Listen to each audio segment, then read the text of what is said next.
ধাৰাবাহিক খহনীয়াত বিধ্বস্ত কংগ্ৰেছ ইজনৰ পিছত সিজন নেতাৰ বিজেপিত যোগদান আজি বিজেপিত যোগদান কৰিব বঙাইগাঁও বিধানসভাৰ দুবাৰৰ কংগ্ৰেছ প্ৰাৰ্থী শংকৰ প্ৰসাদ ৰায়ে বঙাইগাঁও কংগ্ৰেছৰ মণ্ডল সভাপতি সম্পাদকীয় যোগদান কৰিব বিজেপিত দিনৰ 11 বজাত বাজপেয়ী ভৱনত যোগদান কাৰ্যসূচী লোকসভা নিৰ্বাচনৰ পূৰ্বে আৰু বহু কংগ্ৰেছ নেতাকৰ্মী বিজেপিত যোগদানৰ সম্ভাৱনা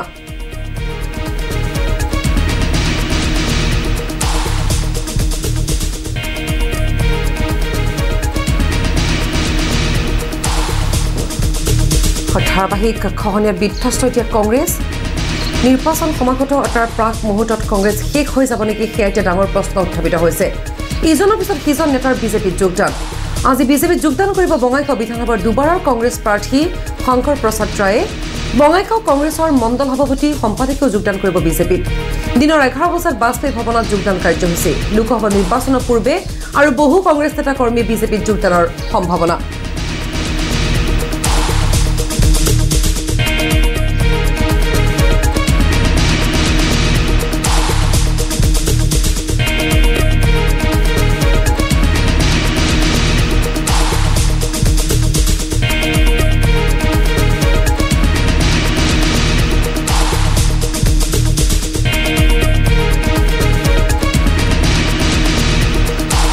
সন্দৰ্ভত আমি অধিক জানিবলৈ সংযুক্ত হৈছোঁ ফোন লাইনত আছে আমাৰ chief political reporter Pankaj Sharma Pankaj Lok Sabha নিৰ্বাচন সমাগত কিন্তু তাৰ পূৰ্বে দেখিবলৈ পোৱা গৈছে যে ইজনৰ পিছত সিজন নেতাৰ বিজেপিত যোগদান আৰু আজি বিজেপিত যোগদান কৰিব বঙাইগাঁও বিধানসভাৰ দুবাৰৰ কংগ্ৰেছ প্ৰাৰ্থী শংকৰ প্ৰসাদ ৰায়ে নিশ্চয় মন্ত্ৰী শংকৰ প্ৰসাদ ৰায় এটা মেছেজ দিব খুজিছে যে জাতীয়তাবাদী শিবিৰ অসমৰ যিসকল থলুৱা ভাইপোৱা শিবিৰ অসমৰ যিসকল খিলঞ্জীয়া জনগোষ্ঠী বিজেপিৰ লগত আছে গতিকে শংকৰ প্ৰসাদ ৰায় কেৱল নিৰ্বাচনত ধাৰা পৰাজিত হোৱা ব্যক্তি নহয় যদিও কংগ্ৰেছে মন্তব্য কৰিছে যে শংকৰ প্ৰসাদ ৰায় পৰাস্ত হৈছে তেওঁৰ কোনো ৰাজনৈতিক ভৱিষ্যত নাই তাৰ বাবে তেওঁ বিজেপিত যোগদান কৰিছে কিন্তু আপুনি যদি ভালদৰে চায় এতিয়া আছো কেইবাজনো নেতা 2016 বিজেপি শাসনলৈ আহিছিল হৈছে যে আছু প্ৰাক্তন নেতাসকল সাধাৰণ সম্পাদক তপন গগৈ বৰ্তমান তেওঁ যোৰহাটৰ শিক্ষী হৈ আছে সাংসদ হৈ আছে তাৰ লগে লগে অমিয় তেওঁ বিধায়ক হৈ আছে শংকৰ প্ৰসাদ ৰায়ে তেওঁ যোগদান কৰিছে তাৰ পূৰ্বে বাকী আছু সভাপতিয়ে যোগদান কৰিছিলে গতিকে দেখা গৈছে ক'ৰবাত